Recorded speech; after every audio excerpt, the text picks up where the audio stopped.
Donna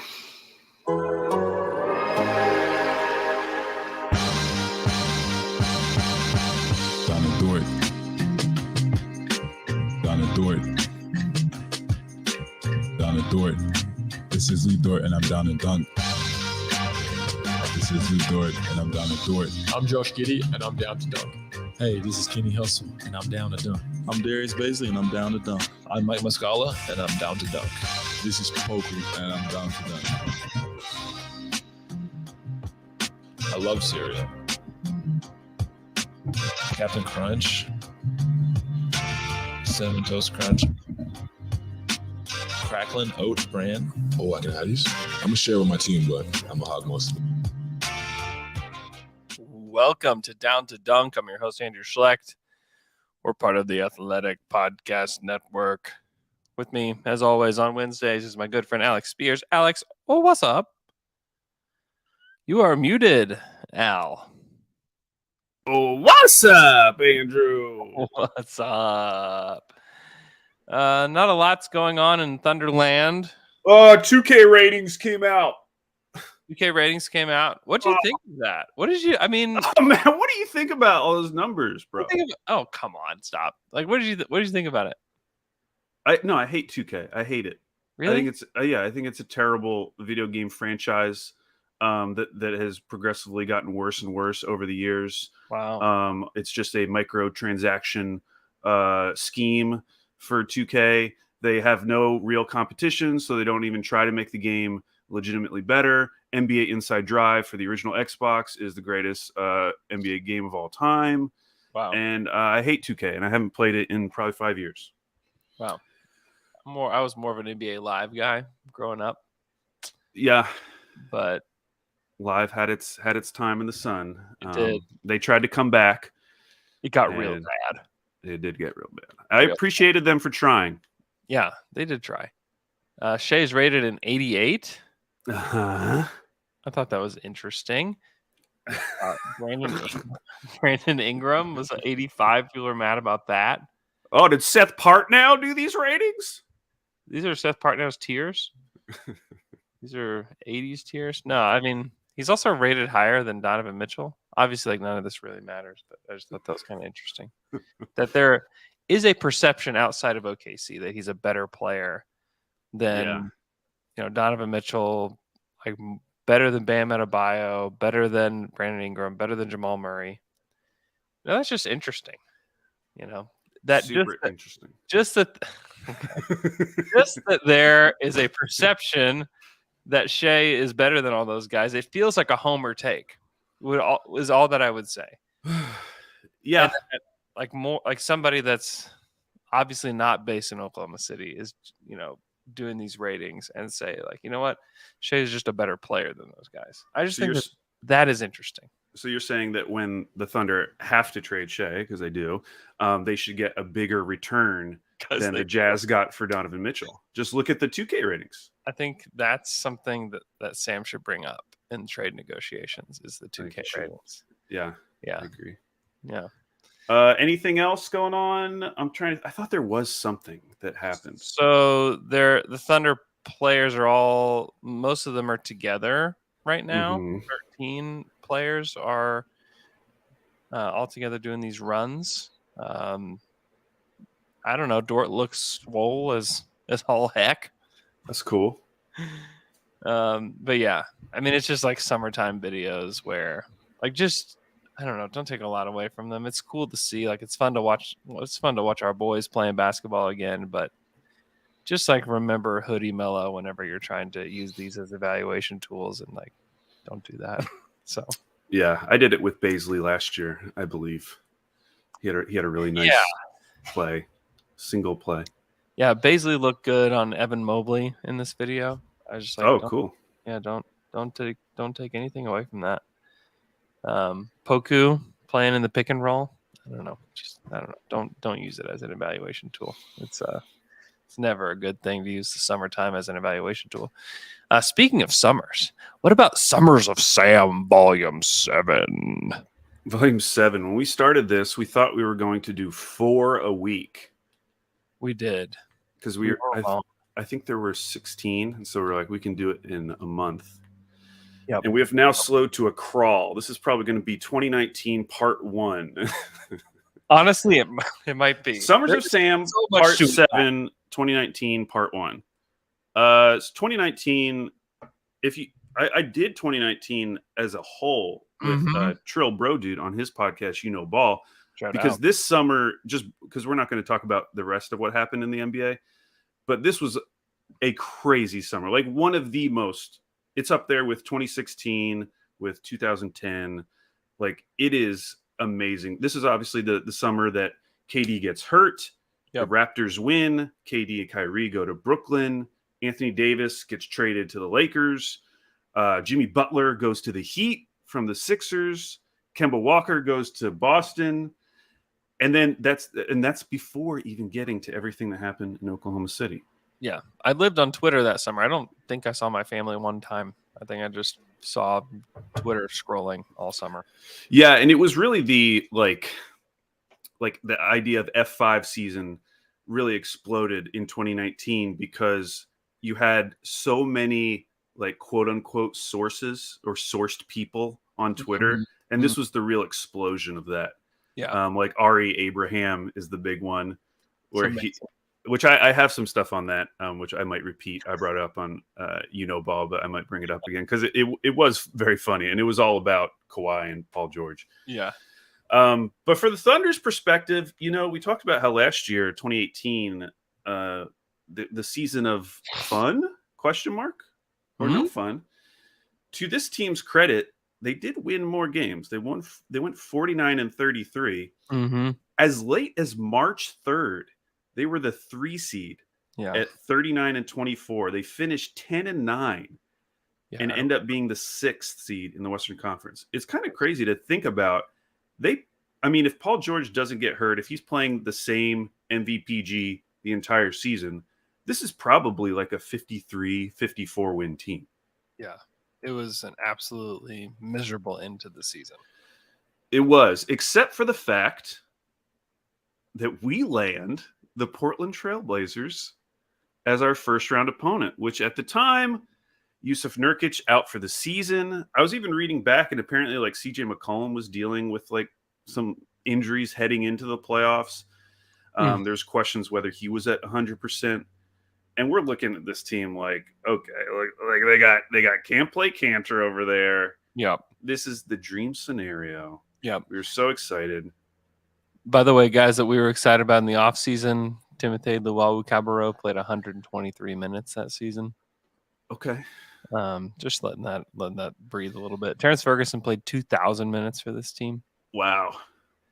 I mean, that Yeah. feels kind of crazy. Good for him. Abdul Nader played more than Hamidou Diallo. They did acquire Markieff Morris, which we were very excited about. Very excited. I mean, we'll probably go down as like the biggest buyout guy in OKC history. I feel like I can already predict that going forward. Mm-hmm. I mean, yeah, that seemed like a big deal when it happened. Yeah. So we end up in the playoffs. We're the 6th seed now, going against the Trailblazers, who, even though they had all these injuries, the thing you forget is that they did end that season very strongly, which is the reason we were playing them, because they were the 3rd seed. Mm-hmm. And so we go into this series, we're feeling great, lose both of the first games, win game 3. It's like, okay, hey, the series doesn't start till the home team loses, Andrew. So, but then we lose game 4. We get beat pretty soundly, I believe, in game 4, and then the close game in game 5, which of course ends with Dame's buzzer-beating shot. And not my idea. Andrew has something he'd like to share with you. Yeah, so they did lose game 4, 111-98. Yeah. Which is just horrifically embarrassing. This team had fully unraveled by this point. We had kind of wondered, like, even the Utah series, they'd given themselves a chance, in some ways with that game 5 comeback. Like, they still showed some had fight. They had some life in them. They did. But this team was just lifeless. It was so bad. Westbrook in that game 4, 14 points, 9 boards, 7 assists on 5 of 21 from the field. Yeah, his stats for that series were kind of interesting because we're so used to Russ in the playoffs being like, yes, he's going to have bad efficiency, but he's going to average some absurd number of points.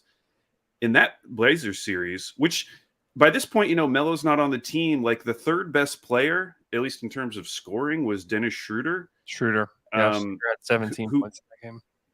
Who in that series, though, I think was only at like 13. Then you had like Adams around 11. Jeremy Grant was around 11. In this series, Russ only averaged 23, 9 and 11 on 36, 32, 89 splits. Yeah. He was making his free throws. And PG, for as bad as he was, he still averaged 29, 9 and 4 on 44, 32, 82. Like if either of those two guys just hit some threes, which you would expect more of Paul George, this series probably goes at least 6. Yeah. I still don't know if they were ever going to win just because, as you mentioned, a zombie team by this point. Yeah, they were. And it's just, you look back and you can see why the Thunder are building the way that they are now, where it's like, well, let's get guys everybody that can do stuff, please. Because they played Terrence Ferguson in game 4 that they got pummeled almost 33 minutes. And Ferg he just does nothing.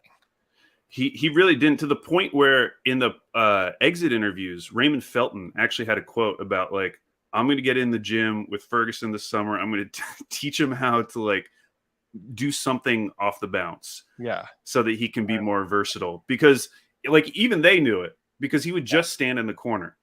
And he actually like hit his threes. I think he actually like shot like, 36% or whatever in this series. But it was always on like low volume, and he wasn't doing anything else offensively. Like even Robertson, for as bad as he was shooting, like he had developed some other things he could do. He became a very good cutter.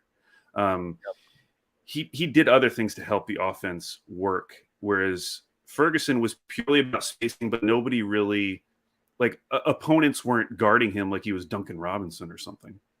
They didn't guard him like he was there. They didn't play him like he was an NBA player. Right. And he wasn't running around like Duncan Robinson. He put no stress on defenses at that time. No.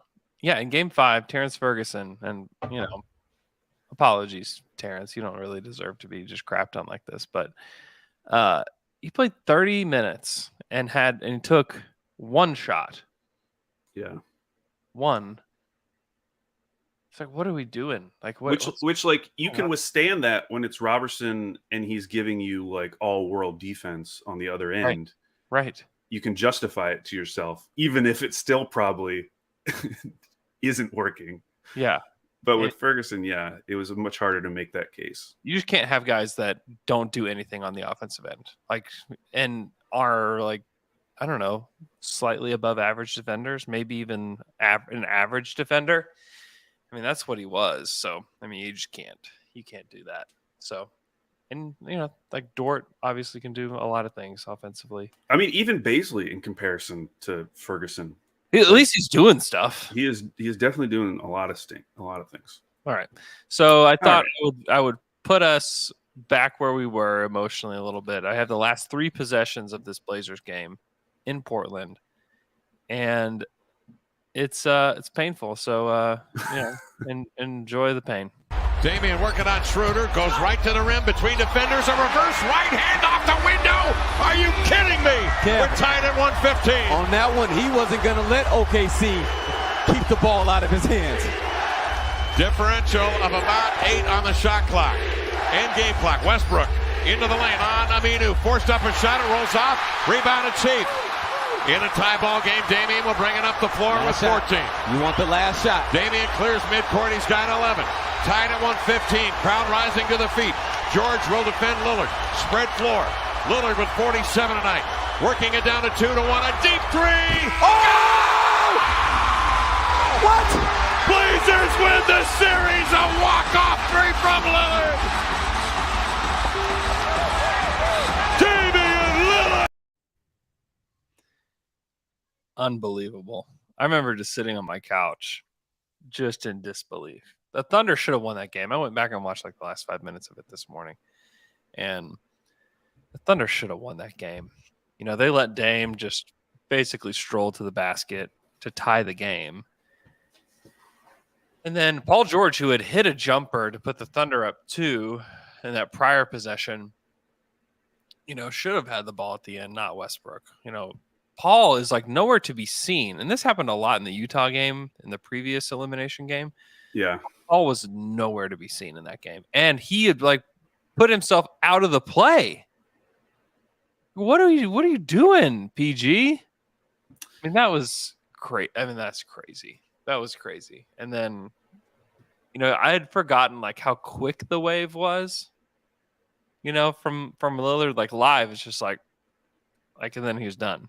Yeah. But, like I've seen the slow motion wave so many times that it just makes it feel like he sat there and mocked them for like a whole minute or something. You know. My biggest takeaway that was Kevin Calabro. Yeah. He was the announcer on NBA Inside Drive back on the original Xbox. So. Shout out to Inside Drive. Shout out to Inside Drive. It all goes back to Inside Drive. Yeah, that was a miserable series because of how we felt about going in, but also the way in which they lost. Which, you know, one of the big things we're about to talk about is how before everything goes down with PG and Russ in terms of trades, the big narrative around the Thunder was they're going to trade Steven Adams. And it made sense coming out of that series because you're like, we got rid of Enes Kanter, who just like destroyed Steven Adams to the point where Sam Presti in his exit interview, which like Sam, you know what Sam's like, he doesn't typically show like a ton of emotion in these type of interviews. He came out and said like, we got our asses kicked. Yeah. Like it was an embarrassing loss, the way it went down. If that team loses in 6 or 7 and whatever, and they show some fight, you feel different. But coming out of that, the way they lost, I don't really feel like we were talking yet about blowing it up. It was more just like dejection. Like what is going to change this team's ceiling at this point? Like we have everything. To that point, Paul George was first team All-NBA, third in MVP voting. Russ was third team All-NBA. We had 2 All-NBA players on that team. Yep. We got our wish with getting rid of Carmelo, and Jeremy Grant was starting. We brought in Dennis Schroeder, who was playing minutes. Like we still had Steven Adams. Like that team should have been better. And yet they somehow it got worse from the Utah series. Like so one of the great Thunder teams on paper. Yeah, it was. And so we're going into this summer now. By the way, the team has like an exorbitant luxury tax bill. Yeah. So it's not like there's a ton of flexibility. I mean, they have contracts obviously to make deals, but they had also traded away those picks for Enes Kanter and Dion Waiters. So it wasn't like they were flush with future draft picks to make some crazy trades. So Kendrick Perkins, I'm sure this was on ESPN. He said, this was after this loss to Portland. He said, you have to make a change. Russ keeps getting all the blame. Billy Donovan has to get the blame. He lost a 3-1 lead in the Western Conference Finals. He lost 3 years in a row in the first round, and nobody is saying anything about Billy Donovan. Fair. Steve Thunder fan, Stephen Dolan, he actually did a poll at this time.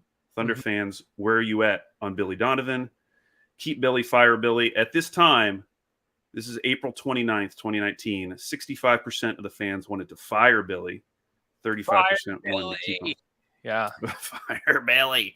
And then Russ, in the exit interviews, he said, there used to be conversations about if I was a ball hog, but now I lead the league in assists for the past 3 years or whatever it is. That's getting squashed out. So now the conversation is about shooting. Next year, I'm going to become a better shooter. Which I don't want to spoil anything, but that did not happen. Well, to be fair to Russ, he did have one of his most efficient years ever in Houston, but it was not because he became a better shooter. Right. And then just insult to injury, literally, May 7th, Woj tweets out ESPN sources with Royce Young. OKC's Paul George underwent rotator cuff surgery to repair right shoulder tendon and minimally will miss start of training camp. Also, Russell Westbrook had procedure to repair torn ligament in finger on his left hand. So this, like, it's bad at this point because now we're thinking like this team, of course, you know, they finished the season 10-9.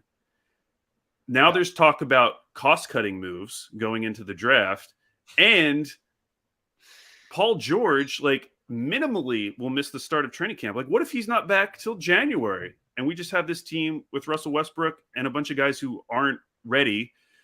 Like, what is this team going to be? It started to get really scary when you started to look ahead, but at the same time, we felt locked in. Like, obviously, you keep these guys. Like, I wasn't really thinking at this point, now it's time to blow it up. Yeah. No. I wasn't. Because Paul George had signed that long-term deal. Right. It's like, we got these guys. Like, we got 2 All-NBA guys. You have to do something with it. It felt like we were locked into this team. They've got to get some shooting. And it's just like the same thing that we've been saying for like our whole lives, it felt like, you know. Yeah. So maybe we should go to the draft next, because I think that is how it went chronologically. Yes. So all the talk leading up to the draft was either about OKC shedding salary, using the number 21 pick, which they had at the time, which, by the way, they won a coin flip with Boston. Yes. So Boston could have been 2021. Instead, Boston was 20 and 22. Yep. OKC was 21st. So Jake Fisher had reported that Steven Adams, Andre Robertson, Dennis Schroeder, all very available at the moment. Yep. And that they were trying to dodge the luxury tax, which, after seeing what happened in that Portland series, makes sense. Yep. What was interesting to me, though, is that looking at the mock drafts right before the draft, because there were some rumors about the Thunder promising Matisse Thybulle, like in the weeks up to the draft. Yeah, I remember that. And I think that honestly was just like, oh, somebody got promised and he can't shoot.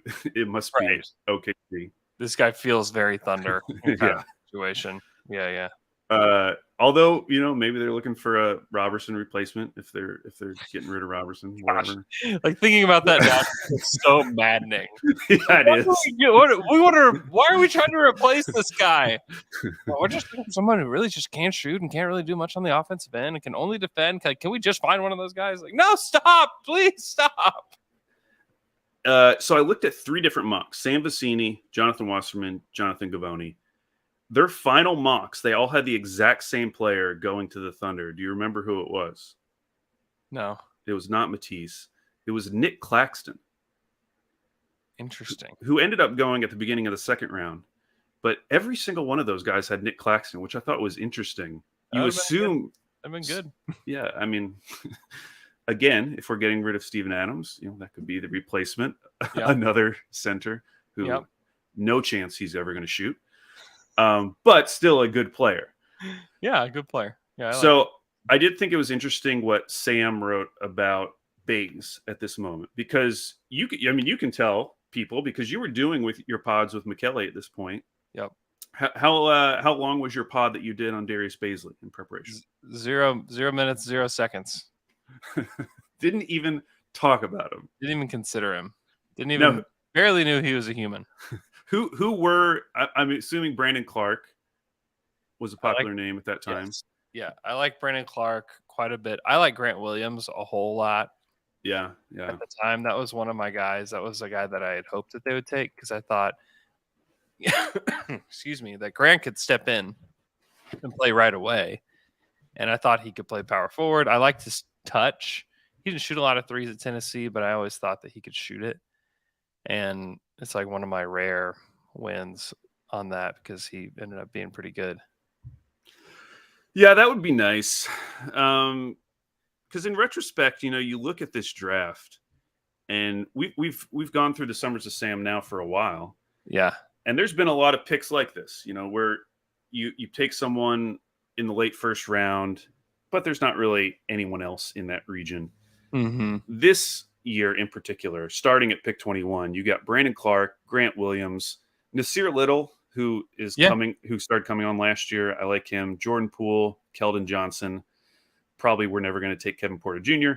Nick Claxton was the first pick of the second round.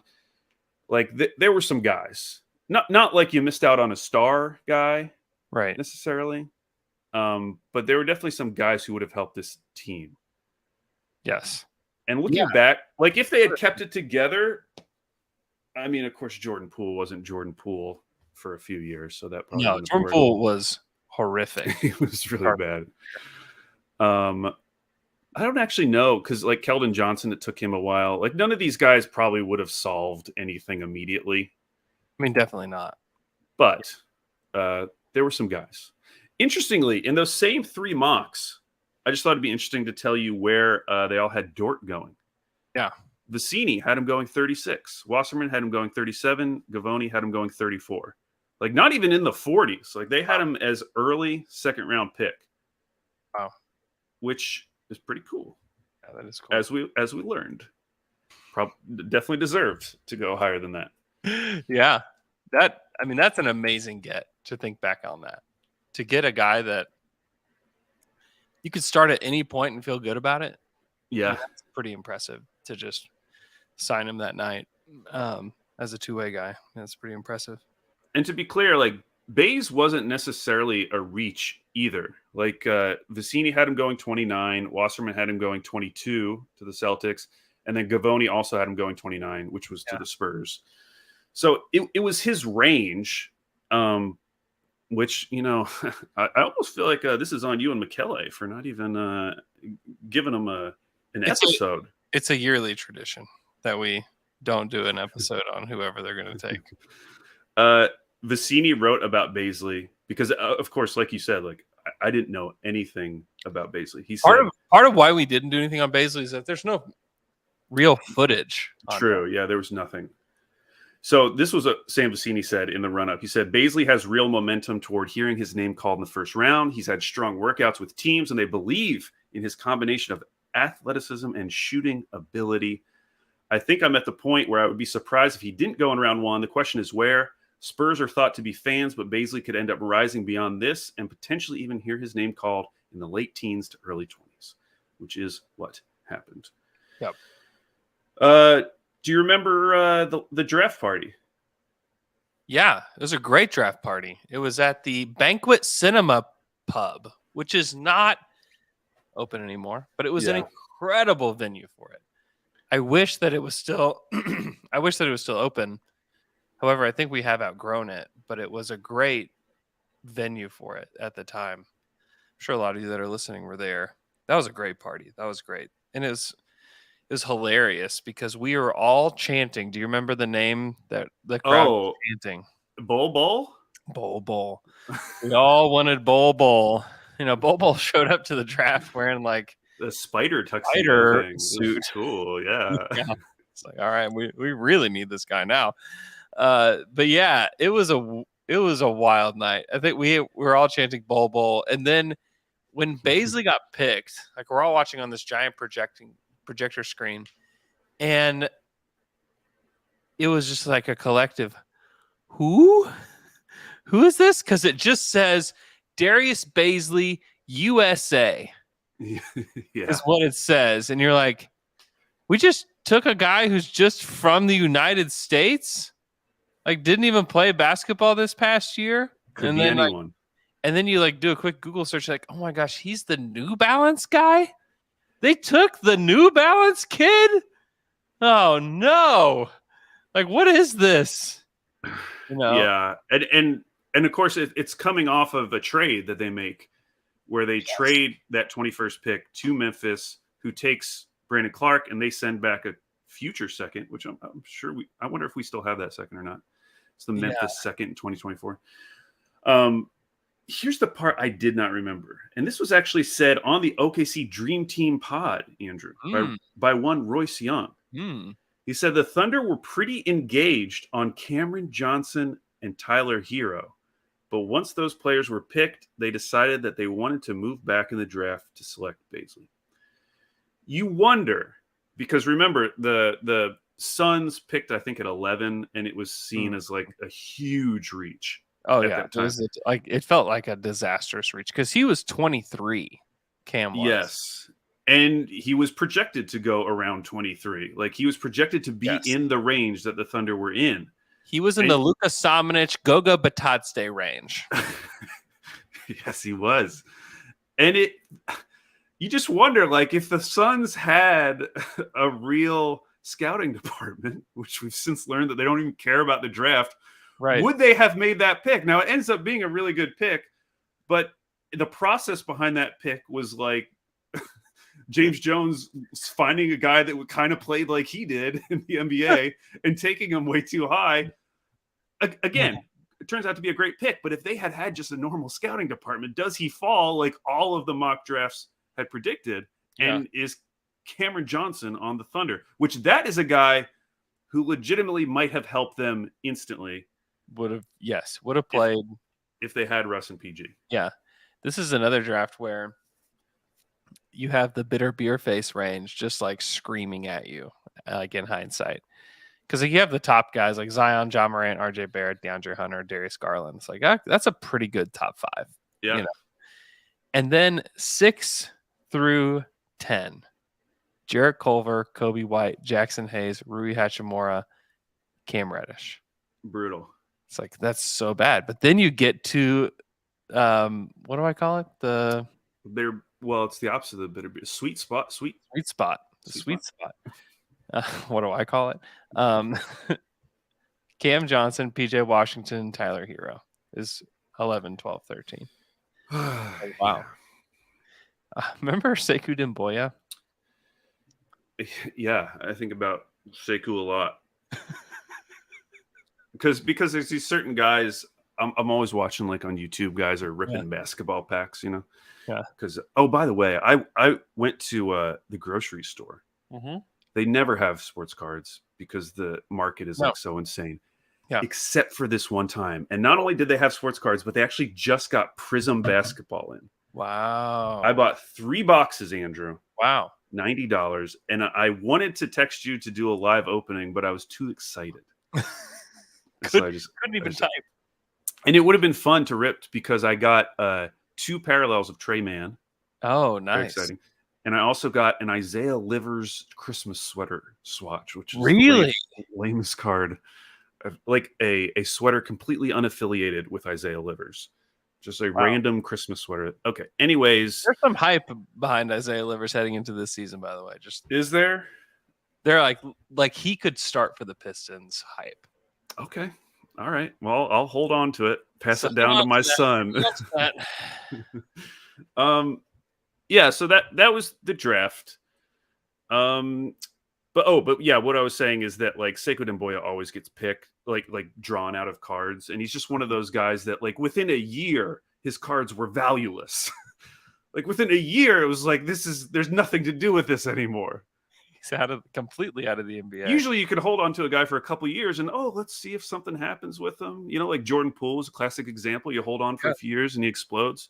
Sekou, it was like honestly probably less than a year where you're like, I don't think anything's happening here. Yeah, this might be.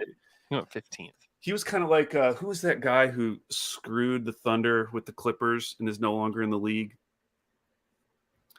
The guy who played in the final game, the tanking game, the tank off with the Clippers. Gosh, how do I already forget his name? I mean, he's a legend. I don't know. It was a painful. I mean, Kabengele was another one who was quickly gone. Kabengele was a guy that McKelly and I really liked. Daniel Anturu. Yes, Daniel Anturu. All right, so that was the draft, and responses to the draft weren't great for the Thunder. He got a D+. They got a D+ from Bleacher Report. Yeah. Now it is worth noting he was a 5-star recruit coming out of high school. Mm-hmm. So there was definitely something to get excited about. Yeah. Got a C+ from SI. Yeah, no one was really excited about this pick, I would say, in general. I mean, how could you be? Like, what we didn't know anything. Yeah. You know who selected right after Darius? With pick 24? I don't know. I don't remember. Ty Jerome. Oh, yeah, Ty Jerome. Yeah, I didn't mention him earlier, but I do like Ty Jerome. Future Thunderman. Yeah. And he ended up getting rerouted to the Suns, right? Yeah. It was a Sixers pick rerouted to the Suns. So yeah. So that was the end of that draft. It kind of is underrated, kind of bummer draft. It was deflating because it felt like at the time, especially since they had swapped 21 for 23, that Yeah. Brandon Clark, Grant Williams, like to me, it was like, what are you doing? Like those are two guys that could have helped you, and you had your pick. Yeah. But when you look back, it's that they were both juniors. But Grant was a young junior. He was only 20 at the time. Yeah. Like he's like a year and a half older than Bays. Brandon Clark was almost 23. Like that one I can completely understand. But And to be fair, like, yes, Brandon Clark had a really good rookie season, but his second year was really bad. It really wasn't until this season yeah, when it became clear, like, both of those guys are going to be in the league a while. yeah. Yeah. Because I remember, like, as recently as a year ago, we were like December of 2021, where Mhm. we were feeling like, okay, we got Bays, and We got Bays and a pick for Yeah. Brandon Clark. or we could have 24-year-old Brandon Clark. Right, exactly. Yeah. Yeah, we've no kind more, of changed no more, our tune. no more victory laps on that one. Yeah, everybody. no more victory laps.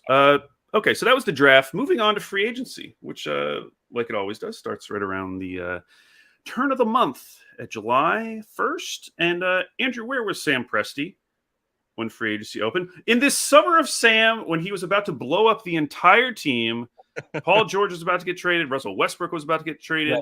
complete reset of the franchise. Where was Sam Presti when free agency opened? He was in a rental car driving to see our man Mike Muscala in Minnesota. Yes, he was on his doorstep. Oh, did you reread the Brett Dawson story? I did Yeah. not. No. That's just great because like Mike talked to Brett and just talked about how he didn't really know what to do. Like, do I have food out? Do I have bottle? Like, what do I do with Sam Presti coming to my house? Like, it was that moment that you realize like Mike is just like the most normal dude ever. He's got an apartment. He just doesn't know like what am I supposed to? How do I have Sam Presti over to my house? Do I have a spread? Right. Like, what do I do? It's just so funny. And, to the Thunder's credit, we mentioned how they were so screwed with the tax at this point. Yeah. But the first two moves they make, Mike Muscala, and then we learn on July 1st, they're signing Alec Burks. Yep. Like, those two guys, considering what their options were at that point, if they weren't going to make a huge trade, which we'll talk a little bit about, like the Steven Adams thing, but those were two players who actually would make a lot of sense with a Russ and PG team going forward. Would have helped immediately. Yes. Yeah. Both good and productive players that are still playing today. Yeah, and like Alec Burks, he can actually like do some stuff with the ball. Yeah. And if you just sub him in for Terrence Ferguson, Mhm. like that's a significant upgrade for that team going into the next year. It was a big upgrade. Yes. So, we'll never know. We'll never know. But I wanted to mention, so on June 23rd, so this is a few like a week before free agency started, Matt George, which don't we know him, Matt George? We went to school with a guy named Matt That's George, okay, but that's not this Matt George. Not this Matt George. This is the Sacramento Matt George. Yes, this is Sacramento Matt George, Sacramento reporter. He tweeted out, I've been told by a couple of different sources now that OKC's asking price was too high for Steven Adams. Speculation is that they wanted a package headline by Bogdanovich, who the Kings aren't interested in moving in that deal. Now, this is Bogdanovich. This is Bogdan, who was traded eventually. Well, I guess not traded, but he was signed by the Atlanta Hawks. But yeah, Again, tampered with by the Bucks, signed by the Hawks. that's right. He would have been amazing. Like that would have been truly an amazing deal if they had gotten off of Steven Adams' contract and gotten Bogey. He is what what we thought Alex Abrinas was. Yeah. And there were other teams, there were other rumors at this time about Steven Adams, and there was a lot of I would say fan interest in trading for Steven Adams. In fact, there was I found a Reddit post that was like, our man Andrew Schlecht wants to trade Steven Adams for Kevin Love. What do y'all think about this? A little post like that. So that's what you were trying to get at the time. Yeah, that would have been great too. But You again, know- with all of these guys, it's shooting. Like that's we Shooting. just it was You so gotta have- obvious coming out of that first round series. Like even though Paul George takes almost 10 threes a game, we have to get more shooting. We can't Well, just rely on Paul George. Yeah, they need spacing. And if you think about the center rotation without Steven Adams going into that season, had they held everything together, it would have been starting Nerlens Noel and bringing Mike Muscala off the bench. It's like, that's fine. It would have been fine, yeah. So there was some. I saw some other teams, like I think Atlanta was one of the teams that was mentioned with Adams. Mhm. So you have to assume that there probably were conversations at this point. This And was before they got Clint Capella. yes, and it's just because they had to trade him because Russ was on the team eventually. But yeah, it's funny how like Adams ends up being the one who stays. Everyone else leaves, and he's the one who stays that one more year. So all that brings us to July 5th, 2019. I didn't get the timestamp on this. Do you remember what time of day this Woj tweeted about this? The Paul George trade? Yeah. In the middle of the night. It was at middle of the night. It was like 1 a.m. Do you know who alerted me of the Paul George trade? I do. It was the L man. It was the L man was texting me and calling me. And I happened to wake up and I look over at my phone and I have like 3 missed calls from the L man. And I'm like, did somebody die or something? Why is L man calling me at 1 o'clock in the morning? And then I see like the ESPN like notification or whatever. It's like Paul George traded. And specifically it was Oklahoma City is trading All-Star Paul George to the Los Angeles Clippers for a record-setting collection of draft choices. That really it was that just the sinking feeling, just like what they're doing, what? But like, it's crazy because if that had just started off, they're just trading Paul George to the Clippers. Like, I think my very first reaction would have been like negative, like, oh my gosh, where this is really happening, blowing it up. Yeah. When you saw the record setting, though, my brain like instantly switched. It's like, oh my gosh, what could this possibly be? Like, how many picks could we have possibly gotten? And my brain was already like, the wheels were turning, Andrew. Yeah. But you were a little sad, it sounds like. Yeah, I was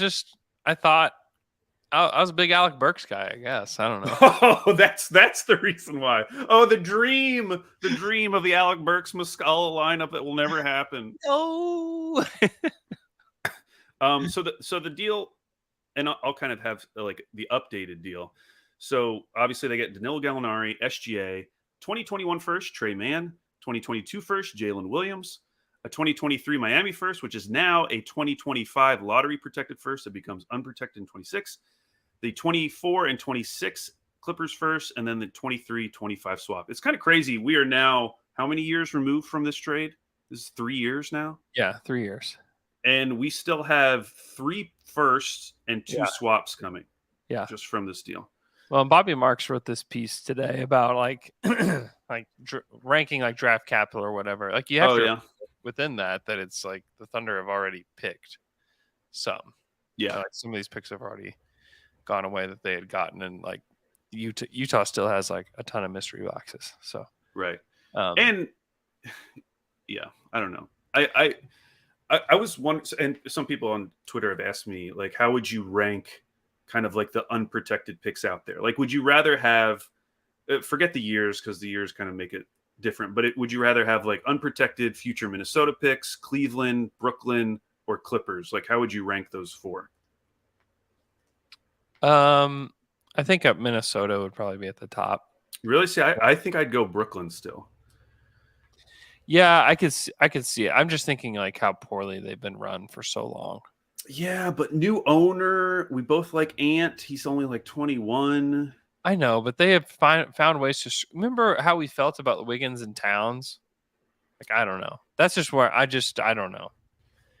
So how would you rank the rest? See, I would rank Cleveland last. Those are the ones I would want least. Cleveland last, yes. And then maybe Clippers third, I guess. Yeah. Probably Brooklyn, probably Minnesota, Brooklyn, Clippers, Cavs. Yeah, the Clippers are really interesting because they have the Brooklyn thing where you got the old stars, which is what you want. Yeah. But the downside is the new arena which I think is coming in 2025, and Yeah. just like the richest owner in the NBA. Yeah, you could easily put them last if you wanted. Which that could work to our advantage though, because like they're bulking up their roster to the point where if this like becomes a like just way too old team in the future, maybe those contracts just aren't valuable. Yeah. Like it's nice for them looking ahead to the future because you're like, well, they're always going to have something they can trade to bring in someone else. But we'll see how those guys hold their value, like Norm Powell, like guys like that. The fact remains, like they are still the Clippers. You know, they're not the Lakers. So you just okay. want... Would you rather have unprotected Lakers picks? Yes. Yes. But also, who has a better chance of getting free agents still? It's still the Lakers. Just because still the Lakers. Just because they're the Lakers. But yeah, I don't know. The Thunder have the 2026 unprotected Clippers pick, and that one remains pretty juicy. You know. Also, the Rockets picks, while they're not unprotected, the 24 Rockets is a top 4 protected. Yeah. Like that one is uber interesting. You know. Yeah, a listener sent me an article about the possibility of the double draft kind of being reignited. Yeah. Which kind of makes sense because if there's a new CBA, something like that would be in a new CBA. Yeah.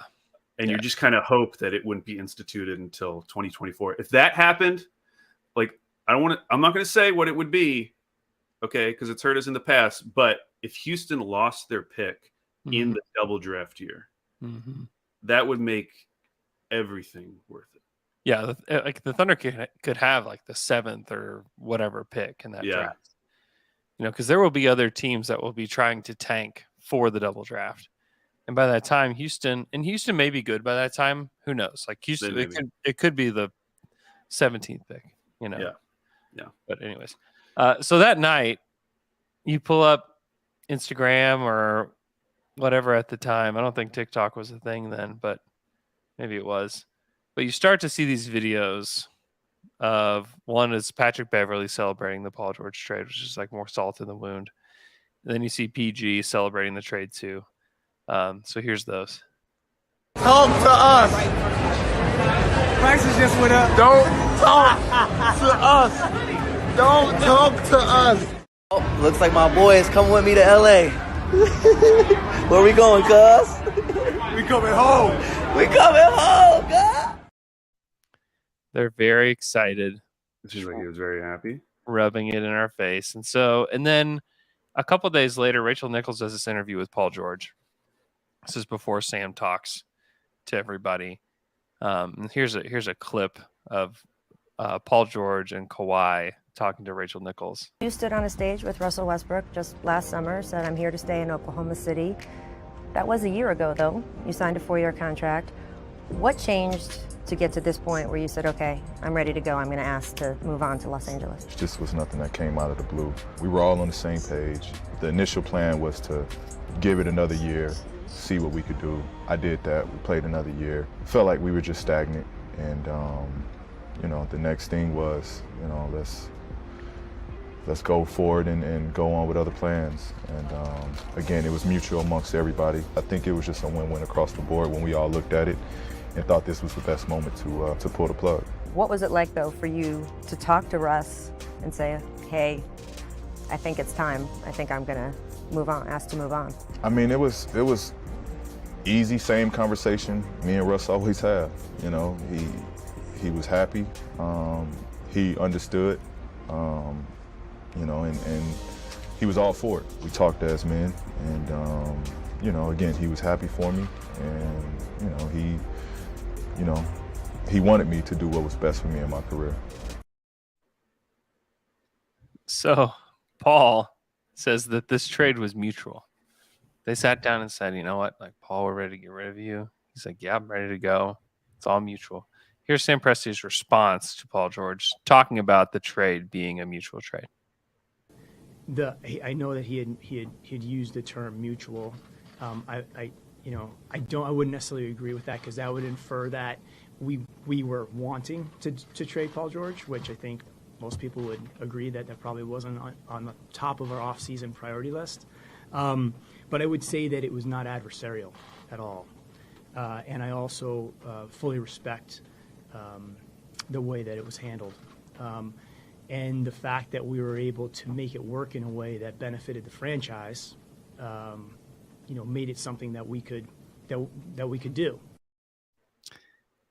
Yeah, Sam is the master. So he does these little sarcastic jabs throughout it. Yeah, I would say that trading Paul George is not on the top of our priority list. But then he goes on to say how the process of trading him was very professional, yada yada. He's just the master. He was very good. But it's just funny to look back at that, because I don't think Thunder fans even have ill will toward Paul George. Because these moments, I didn't have them right in my recall. Like I did with a lot of the Kevin Durant stuff. I think a lot of that is we don't have the same frustrations with Paul that we did with Kevin leaving. I think, and part of it is that we got SGA and a billion picks and whatever. And well, honestly, I think a bigger part of it is that what are we really losing with Paul George? He hadn't brought us anything. We just lost in 5 games in the first round. Yeah. Whereas KD, even though he didn't shoot great in that playoffs, he had led us to a Game 7 Western Conference Finals, and it felt like we were that close to breaking through, and then you lose that. Where it's with Paul George, what did we really lose? Right. Let's be honest. Yeah, exactly. Hey, we might have to do 2-part 2019. No, we can't. Why do you have to go? I do have to go. Oh my gosh. I know. How much time do you have? A few minutes? Or are you done? I've got maybe a few minutes. We can talk Jeremy Grant. Well, no, I want to wrap up Paul George. Let's wrap up Paul.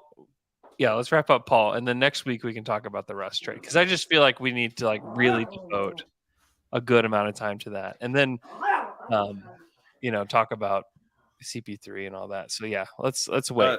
So I just thought this was interesting. So Bruce Arthur of the Toronto Star reported that the Thunder, before they traded Paul George to the Clippers, had talked to Toronto, and same kind of deal where Toronto is trying to keep Kawhi, obviously, and trying to see if they can get Paul George to pair with him. Yep. OKC asked for Pascal Siakam, Fred VanVleet, and 4 unprotected first-round picks as a starting point for Paul George. Yes.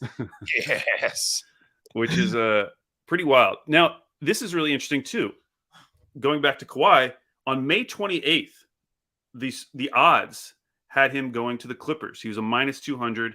Toronto was a +125, Knicks +280, Golden State +320, LA +900. Sorry, Lakers +900, +900 to the Lakers. Wow. A month later, June 28th, just a couple days before the Paul George trade happens, Toronto is the favorite, -250. Clippers are second, +190. Lakers are third, +300. Wow. This kind of underscores how crazy this entire Kawhi saga was. No one had a which is easy to forget about, but it was wild. Chris Carter, the Hall of Fame wide receiver, he was the Kawhi whisperer at this time. He actually tweeted the news out simultaneously with Chris Haynes and minutes before Woj. Yeah, I remember that. And it was just very weird.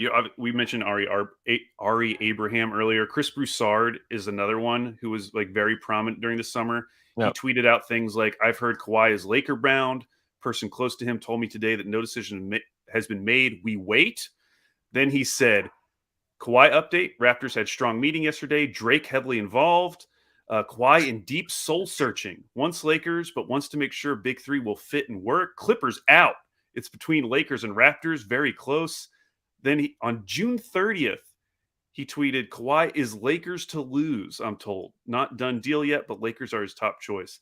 There were people that confident about every team. Yeah. Jalen Rose said he was 99% sure Kawhi was going back to Toronto. Yeah. Yeah. I think some of that's part of just Kawhi and just how strange he is. Yeah, for sure. And that he's not really telling people what he wants to do. And in fact, he may be telling it. He may have told people these specific things, like, yeah, I'm going to the Lakers. Yeah, I'm going back to the Raptors. Yeah, and just to like throw people off. Like, who knows? Yeah, it feels like he is like super locked down, but at the same time, there's so many people who think they have like an in with Kawhi, who think they have somebody who knows Kawhi, and that makes people super confident to say things like this. Yeah. There's but yeah, so that was the backdrop that was leading to the Paul George. And as a reminder, Kawhi called KD first. He called Jimmy Butler second. Yep. He called Paul George third. Yep. MVPG. Third in the MVP voting. Well, let's go to that. This is Steve Ballmer. Just so fired up. This is where my intro for the Friday pod came from. If you are somehow unaware of it, I'm going to play a little bit of this press conference. Love you, Darren. I have these notes, but I got to say, I'm just fired up to be here today. It's pretty cool. Pretty damn cool. Woo! You guys weren't ready for that, were you? I'm just delighted. You know, I'm proud of what we did last year. We had a hell of a team, played the right way, hard, gritty, tough, resilient. That's what the Clippers are about. And it was a great season. Great season. 48 wins. Great season. Not what we want, but a very great season. I'm so proud of the guys we have. I'm so proud of the guys who are coming back. We got the guys who I think will be perfect to put together with Paul and Kawhi to really give us the chance to do the only real thing we want to do. I got to say, being number 2, being number 4, we're only here for one reason. We want to win it all. There's only one reason. I'm proud of our leadership team to put us in this position where we could put together 2 of the guys who I have most admired throughout their careers. I'm excited about that and proud of the guys who got us here. I'm proud to be here in this rec center. I know, kids, we got you out. All right. He's just unbelievable to me. I wanted to get to more of it, but it's just too long. I forgot how long he talks. He's just so funny. He claps so hard. Like he like claps with his face. Like his face just like looks like it's clapping. Dude, I think he's like the ideal owner. Like if I just got to pick my owner, I think I'd pick him because he's so rich and he's such a character, but in kind of like a funny way. Yeah. Like and he puts smart people in positions to do things and he lets them do their thing. Yeah. He's amazing. Okay, I've got to go, but I do want to leave you with this. This is from the night that we recorded. We recorded in the middle of the night about Paul George being traded.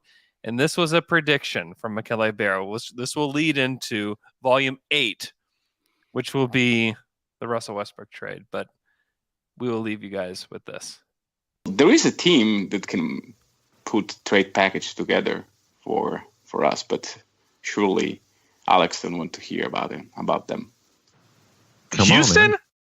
Yeah, they can. Why would they? No.